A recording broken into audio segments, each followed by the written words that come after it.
Disebutkan di Quran surah ke-13 ayat ke-28. Ala bidzikrillahi tatmainnul qulub.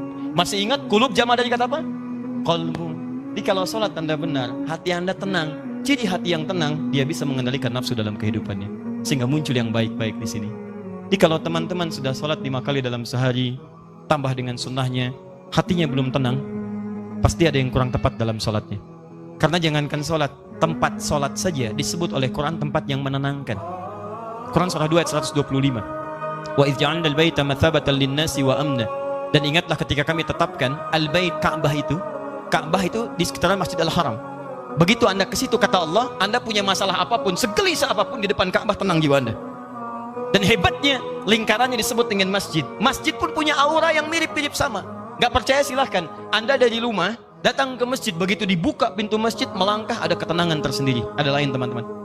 Makanya saya beri saran sedikit ya, ikuti pola sahabat dulu. Itu mereka apapun pekerjaannya, ada pengusaha, ada pedagang macam-macam. Itu kalau selesai bekerja, itu nggak langsung ke rumah Pak, teman-teman. Mereka mampir ke masjid.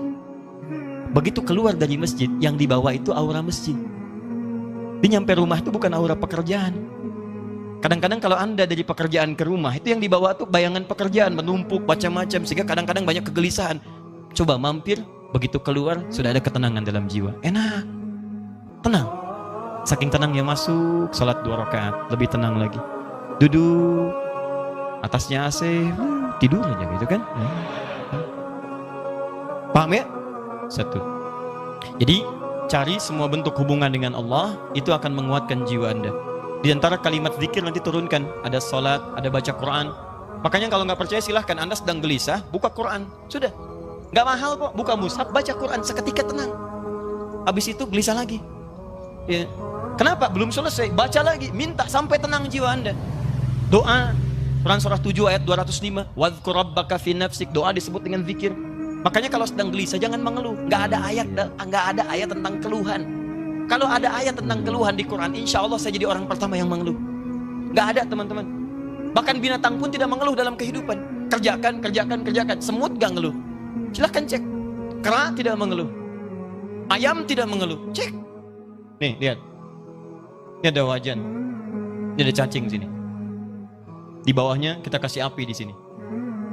Maka cacing akan bergerak-gerak. Pindah dia kan? Baik. Kenapa dia bergerak? Bukan panas. Bukan, karena cacing tidak mampu untuk mengeluh. Aduh panas, aduh sakit, aduh. Kalau semua aduhnya kapan dia pindahnya? Pernah dengar? Coba kalau nggak percaya panaskan. Dengar nggak kalimat aduh, nggak ada. Silakan cek, nggak ada. Dia gerak aja supaya menghindar dari kepanasan. Anda itu nggak pernah tuntas masalah bukan karena Anda kurang hebat, barangkali banyak keluhnya. Dan Anda kurang tenang bukan karena kurang kaya, kurang takwanya, ini poinnya. Dan kurang ibadahnya. Itu bagian pertama. Masih ada waktu, Pak? Masih. 2. Ini. Rumus cepat. 2. Ini indah sekali di Quran. Tadi kata Quran, qad aflaha man zakkaha. Sungguh akan bahagia, tenang orang yang mampu menyucikan hatinya. Baik, ikhwan atau akhwat di atas, kalau nyuci itu pakaiannya dibuang atau kotorannya yang dibuang? Mah, tolong cucikan ya. Iya Pak, palidgun ke sungai. Oh, Masya Allah. Begitu pulang, mana mah pakaiannya? Dicuci, dibuang. Tidak, nyuci, membuang kotornya. Kadang-kadang kotor itu mesti ada untuk nampak yang bersihnya. Sebab kalau kotor nggak ada, yang bersih nggak akan kelihatan. Allah ciptakan marah bukan untuk menjadikan Anda pemarah, tapi supaya sabarnya muncul. Sebab kalau nggak ada marah, nggak akan ada sabar. Kan mustahil ujuk-ujuk tiba-tiba datang kepada saya. Nggak ada hujan, nggak ada angin, nggak ada masalah, tiba-tiba sabar Ustaz, sabar. Saya cuma tanya, sehat? Karena mustahil teman-teman. Mustahil ada kejujuran kalau tidak diciptakan lawannya dusta. Kalau nggak ada dusta, bagaimana bisa mengukur jujur? Jadi caranya bagaimana kata Quran? Ketika Anda mendapati semua ini dalam kehidupan, tidak diciptakan ini kecuali untuk diketahui lawannya. Jadi kalau Anda menemukan sesuatu yang tidak baik, yang bersumber dari nafsu, cepat langsung cari lawannya di takwa untuk menyelesaikan itu semua. Karena itu tidak dimunculkan kecuali melatih Anda untuk mendapatkan sifat takwanya. Contoh prakteknya. Ibu Halo? Suami pulang dari kantor, tiba-tiba marah. Marah saat dititipkan pada suami, hakikatnya isyarat Quran bukan ingin menjadikan suami pemarah, bukan. Tapi dititipkan marah pada suami supaya sabar di ibu itu muncul. Sebab di depan itu banyak persoalan yang membutuhkan sabar yang lebih. Kalau pada yang ini aja nggak bisa sabar, bagaimana mengatasi yang di depan? Diberikan kesabaran itu, dititipkan marah pada suami bukan untuk menjadikan suami pemarah. Jadi kalau suami pulang marah misalnya, maka lihat cara bacanya. Berarti ibu dituntut untuk menghadirkan kesabaran. Allah sedang ingin memunculkan sifat takwa pada diri ibu dalam bentuk sabar. Ibu ingin dekat dengan Allah? Ingin. Baik, sekali lagi, ingin dekat dengan Allah? Kunci dekat dengan Allah, sabar. Innallaha ma'as sabirin. Quran surah kedua ayat 153. Allah dekat dengan orang-orang sabar. Ibu ingin masuk surga? Kunci masuk surga, sabar. Quran surah 13 ayat ke-28. Kalimat malaikat pertama menyambut orang ahli surga, salamun alaikum bima sabartum. Selamat, Anda bisa masuk surga karena sabar. Jadi kalau ada suami marah, datang ke rumah, berbahagialah bu. Kenapa? Karena pada saat itu ibu dititipkan oleh Allah, langsung cari lawannya. Mama, alhamdulillah, sabar. Ya Pak, Masya Allah. Ini kadang-kadang tertukar. Suami marah, ibu lebih galak. Masya Allah. Mama, kenapa Pak? Mama kenapa? Papa kenapa? Mama gak tahu kalau Papa ini matahari, pemimpin. Papa gak tahu kalau Mama bulan. Dengan kekuatan bulan, aku menghukummu. Ada repot. Gak nyambung. Gak beres-beres kalau begitu. Sama. Jadi sebenarnya nggak susah. Kalau Anda menemukan yang kotor dari nafsu, cepat cari lawannya yang baik. Suami pulang nih, istri cemberut. Apa lawan cemberut? Senyum. Jadi begitu Anda pulang ke rumah, lihat istri cemberut. Ini Anda tinggal senyum. Assalamualaikum. Dik. Kayaknya kenal.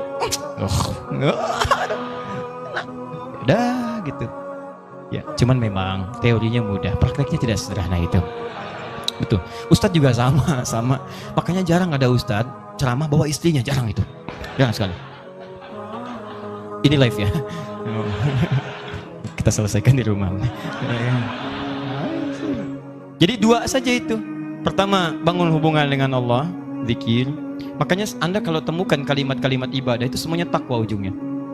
Nanti sebentar lagi puasa. Apa tujuan puasa? Takwa. Quran surah 2 ayat 183, paling kiri sebelah atas. Ya ayyuhalladzina amanu kutiba alaikumus kama kutiba alal ladzina min qablikum la'allakum taqwa. Anda mau haji, takwa bekalnya. Quran surah 2 ayat 197, paling kanan sebelah atas. Al-hajju asyhurum ma'lumat faman farada fihinna al-hajja fala rafatha wala fusuqa wala jidala fil hajj wa ma taf'alu min khairi ya'lamuhu Allah wa tazawwadu fa inna khairaz zadi taqwa. Mau haji, takwa muaranya. Mau puasa, takwa. Salat, takwa. Infak, sedekah, takwa. Semua takwa. Jadi ternyata tujuan ibadah itu ketika Allah bebankan pada kita bukan untuk menjadi beban dalam kehidupan, tapi ingin membuat Anda bahagia karena takwanya muncul. Makanya selesai sholat, selesai infak, selesai baca Quran, ditutup ayatnya. Quran surah 2 ayat kelima. Lihat, ulaika ala hudam min rabbihim wa ulaika humul muflihun. Qad aflaha man zakkaha wa ulaika humul muflihun. Bahagialah mereka semua.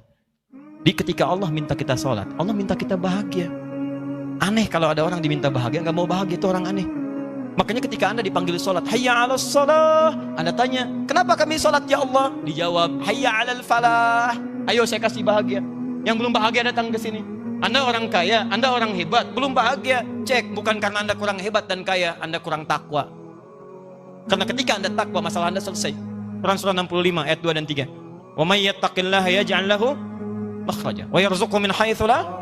Selesai. Quran surah 2 ayat 189. Wattaqullaha la'allakum tuflihun. Anda takwa, ini nafsu turun. Begitu turun, maksiat hilang. Begitu hilang, dosa diampuni. Turun Quran surah ke-8 ayat ke-29. Jelas kalimatnya. Wa may yattaqillaha yukaffir anhu sayyiati. Siapa yang meningkatkan takwanya, maka keburukannya kami akan hilangkan. Hapus. Lihat contohnya. Anda berbuat maksiat, naktar sauda, seperti tinta begini. Anda kerjakan kebaikan, hapus. Tapi ingat, dosa itu seperti menulis di papan tulis. Tintanya ringan, mudah untuk dihapus. Tintanya sulit, tidak mudah untuk menghapusnya. Butuh waktu, butuh perjuangan. Kadang-kadang Anda mesti berjuang. Seperti saya. Berjuang, datang sendiri, rangin sendiri, nulis sendiri, ngapus sendiri. Ya sama. Akhirnya. Alhamdulillah.